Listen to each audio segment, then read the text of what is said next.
কাছে আসো এলে তুই কাছাকাছি মানে করলে শোনে না সে বারণ মন মানে না। আবারও এমন উৎসবমুখর আয়োজনের অপেক্ষা। মঞ্চ মাতবে দেশের তারকাদের দুর্দান্ত সব পারফরমেন্সে, মনোমুগ্ধকর পরিবেশনা কিংবা সুরের মূর্ছনায় ভাসবে পুরো চিন্মৈত্রী সম্মেলন কেন্দ্র। গুণী শিল্পীদের হাতে উঠবে সম্মাননা।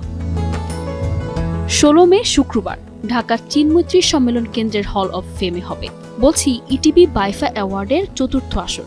Bangladesh institute of film and arts by far সঙ্গে এবার পার্টনার হিসেবে যুক্ত হয়েছে বাংলাদেশের প্রথম বেসরকারি টেলিভিশন চ্যানেল 21 টিভি।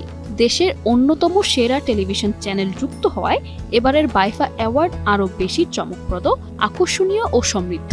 সব মিলিয়ে এক ধামাকা আয়োজনের অপেক্ষা চিন্মৈত্রী সম্মেলন কেন্দ্রে। ৪র্থ আসরে বর্ণিল আয়োজনে মঞ্চ মাতাবেন বাংলাদেশের তারকারা। সিনেমা ও নাটকের অভিনেতা, অভিনেত্রী, মডেল, সঙ্গীত শিল্পী সহ বিভিন্ন ক্ষেত্রে জনপ্রিয় তারকাদের মিলন মেলা হবে দিনভর। এদিকে মিডিয়া পার্টনারের অংশ হিসেবে 21 টেলিভিশনের সঙ্গে চুক্তি করেছে বাইফা। সম্প্রতি ইটিভি কার্যালয়ে এই চুক্তি স্বাক্ষর অনুষ্ঠিত হয়। 21 টেলিভিশনের ভাইস চেয়ারম্যান ও এমডি তাসনোবা মাহবুব সালাম ও বাইফার প্রতিষ্ঠাতা শাহরিয়ার স্বপন চুক্তিতে সই করেন। এ সময় উপস্থিত ছিলেন বাইফার পরিচালক আলভি রায়হান সীমান্ত। তাসনোবা মাহবুব সালাম প্রতিষ্ঠানটির উপদেষ্টা হিসেবেও দায়িত্ব পালন করছেন। ৪র্থ আসরে সিনেমা, নাটক, ওটিটি কন্টেন্ট, গান ও নাচের সেরা শিল্পী নির্মাতাদের দর্শক ভোটে ও জুরি বোর্ডের রায়ে পুরস্কৃত করা হবে।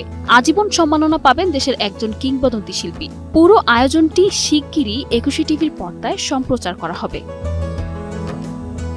নিশা আলম, নিউজ ডেস্ক, 21 টেলিভিশন।